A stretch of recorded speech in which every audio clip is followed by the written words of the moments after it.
Decíamos recién que íbamos a tener en nuestra mesa de trabajo a Edgardo Moreno, un reconocido periodista cordobés de dilatada trayectoria, por supuesto en La Voz del Interior, también en Radio Mitre.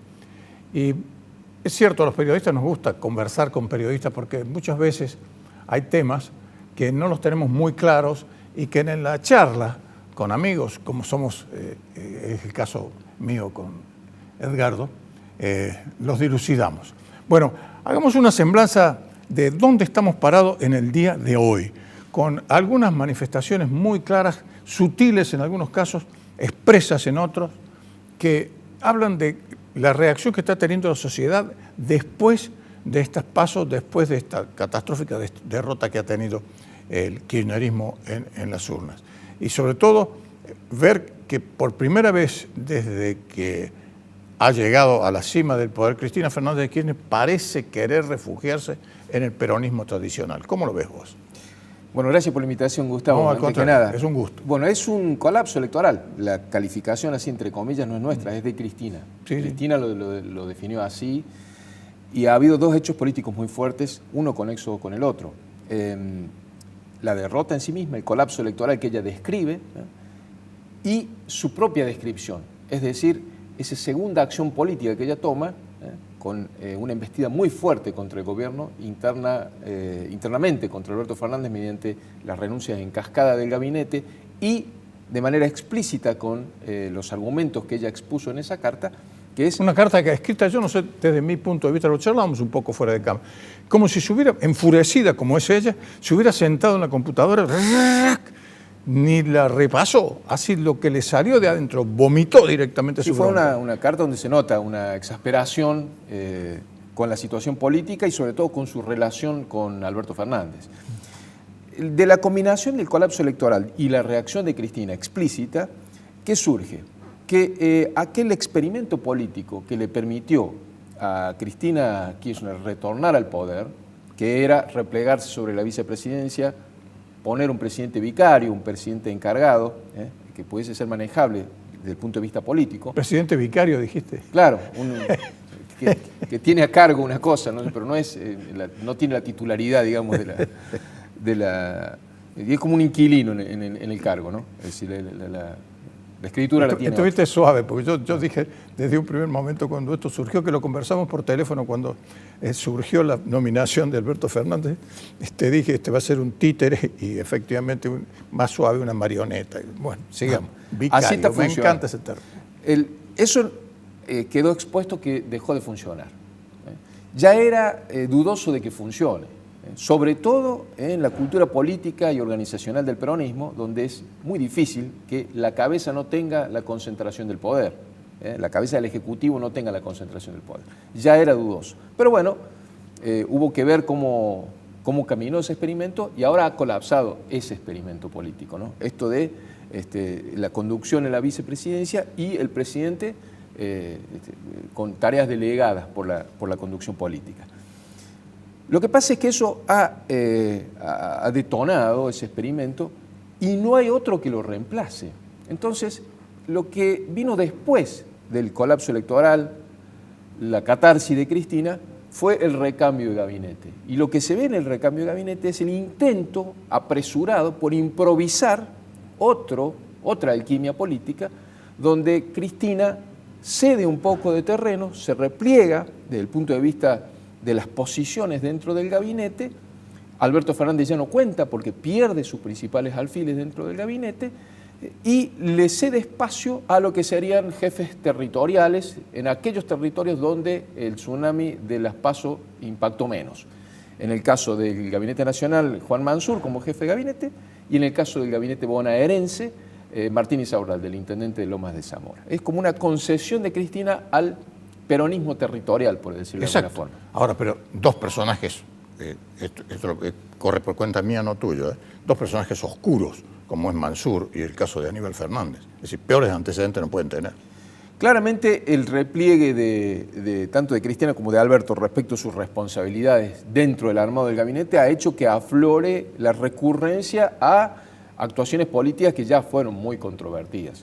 Mansur tiene un accionar en Tucumán que fue muy controvertido. Recordá, y esto debería ser puesto en la perspectiva del compromiso electoral de noviembre, que hubo una gran batalla política por fraude en Tucumán en su momento. Efectivamente. Bueno, esto debería ser subrayado en la perspectiva de las elecciones de noviembre. No digo que eso vaya a ocurrir, pero sí es un antecedente político de Juan Mansur.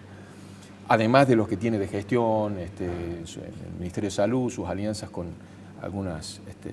o sus vinculaciones, digamos, con referentes empresarios del sector de la salud. Y en el caso de Aníbal Fernández, bueno, es más grave todavía. Pero Mansur y Fernández, que son, digamos, las caras emergentes, la otra sería Julián Domínguez, recién entrevistado, hacía referencia, digamos, a eso. Las caras más visibles, tanto Mansur como Aníbal Fernández, ¿qué hacen ahí? ¿Entran a reemplazar a alguien? Y si entran a reemplazar a alguien, ¿a quién? Mansur en realidad no entra a reemplazarlo a Santiago Cafiero, porque en realidad lo que él intenta asumir como desafío y sueña que si le sale bien ese desafío puede anotarse en una grilla de candidateables para el 2023, es reemplazar el método de gestión de Alberto Fernández. Pero teneme, si está convocando la reunión de gabinete a las 7 de la mañana y Fernández no asiste, pero además con un aditamento. Sí. Que Mansur y Aníbal Fernández se odian entre ellos. Habría que ver si lo invitan. Y en el caso de Aníbal Fernández, es peor todavía. Aníbal Fernández lo que viene a hacer es ocupar, además de un rol muy controvertido en el Ministerio de Seguridad,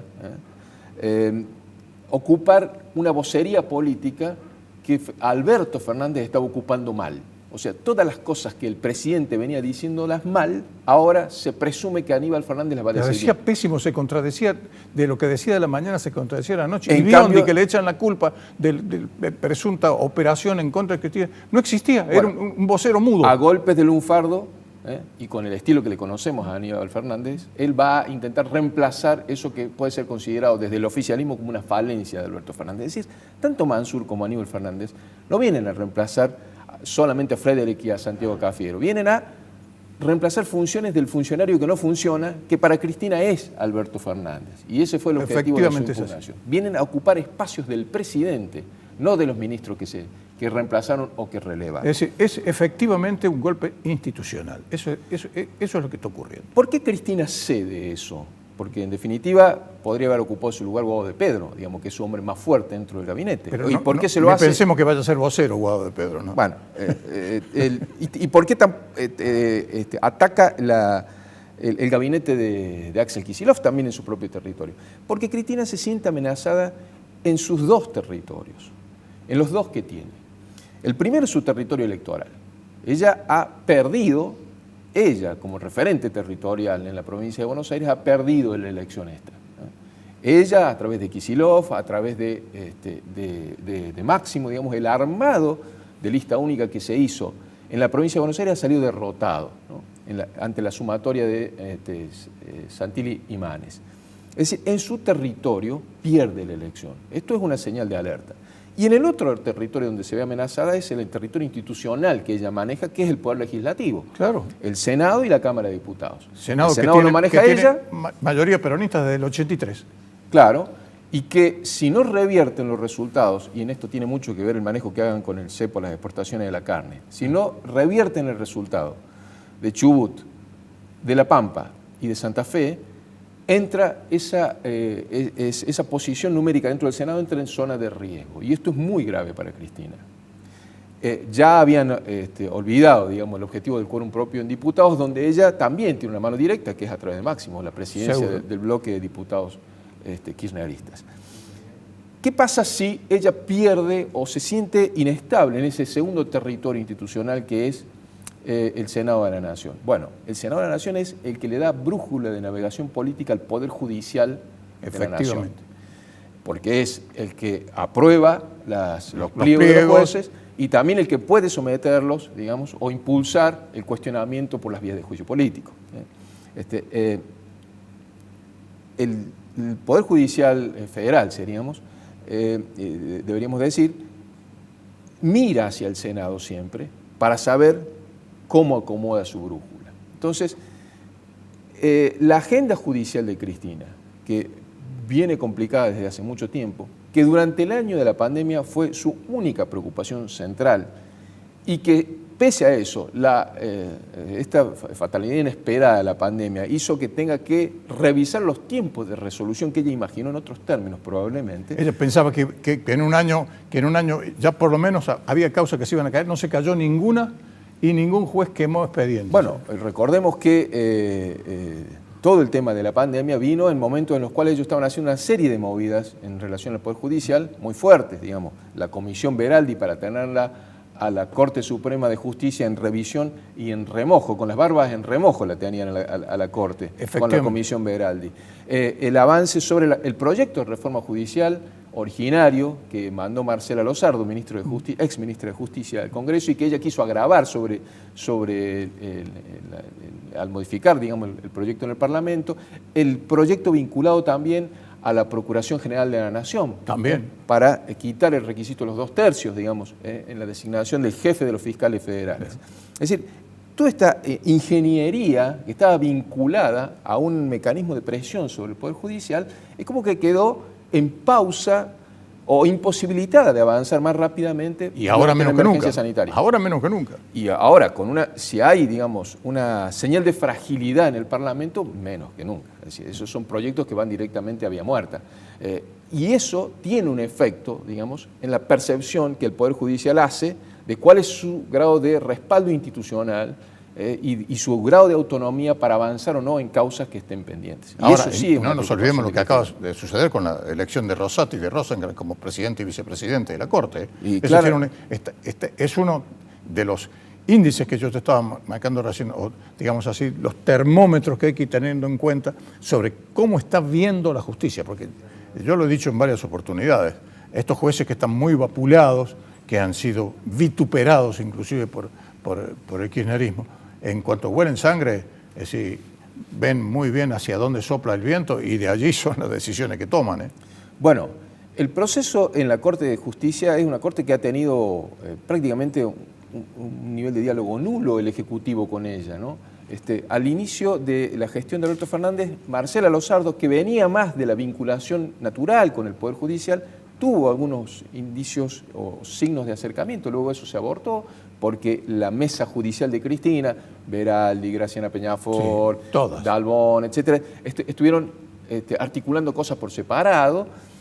Sus abogados defensores tratando de quedarse con todo el poder. Y presionó hasta que Marcela Lozardo se tuvo que ir, digamos, claro, agobiada, ¿no? En su momento dijo, yo estoy agobiada, me voy, ahora es embajadora ante un organismo internacional en París, socia del presidente, ¿no? O sea, prácticamente sí. Socia en el estudio jurídico. Sí, efectivamente.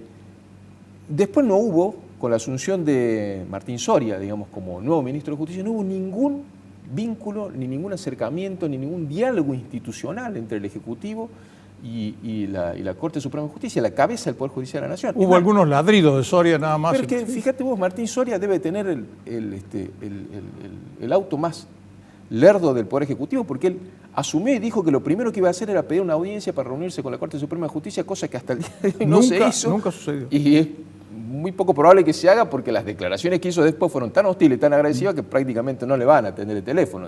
Ahora, lo que ocurrió después es que hubo un intento de reposicionar a Ricardo Lorenzetti como presidente de la Corte de Justicia. Recordemos que Lorenzetti tuvo un enfrentamiento, él muy fuerte. Con Rosati.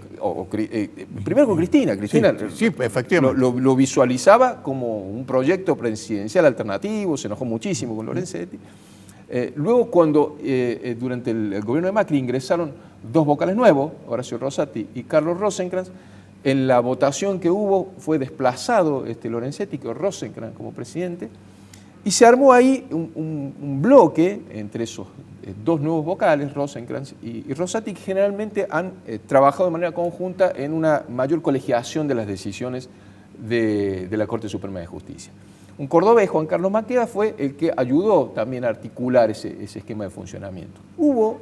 Viejo tejedor, Juan Carlos, sí. Viejo tejedor. Bueno, y actor clave en uno de los intentos recientes que intentó hacer el kirchnerismo, con algunos aliados en la oposición también, para ver si lo lograban reinstalar a Lorenzetti. Hubo un proyecto presentado en la Cámara de Diputados para que el mecanismo de elección de autoridades de presidente y vice de la Corte Suprema de Justicia fuese por orden de antigüedad, presumiendo que, bueno, Elena Hayton de Lonasco no asumiría el desafío, que Juan Carlos Maqueda tampoco, y recaería en el... Por peso, es decir, por descarte. Por descarte en Ricardo Lorenzetti. Bueno, eso generó varias cosas. Primero, una reacción institucional fuerte de algunos sectores de la oposición que dijeron que esto y de la propia Corte, digamos, diciendo eso, es una facultad de la Corte, no tiene que intervenir ahí la Cámara de Diputados. Cristian Ritondo, un referente de la oposición, tuvo que sacar la firma del proyecto para no quedar pegado en esa movida, ¿no? Y Maqueda, según trascendió, se molestó con esa iniciativa por la paralela, digamos, por el Poder Legislativo para ir a querer bajarle línea de estructuración al Poder Judicial, y dijo que no, que si le tocaba por antigüedad él asumiría la presidencia, y bueno, ahí se cayó el proyecto, porque no estaba hecho para Maqueda, estaba hecho para Lorenzetti. Exacto. Eso explica mucho lo que vino después, ¿eh?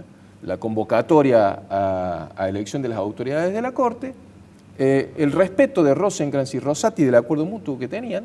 Rosati lo votó Rosenkrantz en su momento, ahora Rosenkrantz lo votó a Y el hecho de que Rosati se haya podido votar a sí mismo también. Claro, eso fue criticado por Lorenzetti como si fuese un acto de poca justificación ética, ¿no? El autovoto. En realidad, en un cuerpo tan acotado en la cantidad de integrantes, es muy difícil que no se dé. Y hay además antecedentes que se dieron. Sí, es cierto lo que dijo Lorenzetti, que hubo un momento en el cual el ex juez ya fallecido, Enrique Petracchi, criticó a Julio Nazareno, el presidente de la Corte Suprema menemista, por haberse autovotado. Claro. Pero también es cierto que durante la Corte alfonsinista, por decirlo de alguna manera, José Severo Caballero, en la renovación de autoridades que se hizo en el año 88, se autovotó junto con el voto de Carlos Fay y el de Augusto César Belucio, y los otros dos jueces, que eran Petracchi y Jorge Baque, se cruzaron el voto entre ellos. Es decir, que el tema del autovoto no es por sí mismo indicador de una falla de funcionamiento institucional en las elecciones de autoridades. Pero además es un tema menor dentro de todo lo que tenemos. Bueno, vos sabés que se nos está terminando el tiempo, Edgardo. He notado que hay una reacción por parte de la gente, inclusive alguna gente que ha votado al kirchnerismo, diciendo que estas medidas que se están tomando van exactamente en el sentido contrario de lo que la gente puede llegar a querer para cambiar su voto. Es decir, que el resultado de la elección podría ser todavía peor para el oficialismo. ¿Cómo lo ves? Bueno, yo creo que hay dos planos, el plano electoral y el plano, yo diría, más bien de los comportamientos sociológicos, ¿no es cierto? O sea, de aquellos que están subterráneos, para dónde salta la liebre de los comportamientos sociales.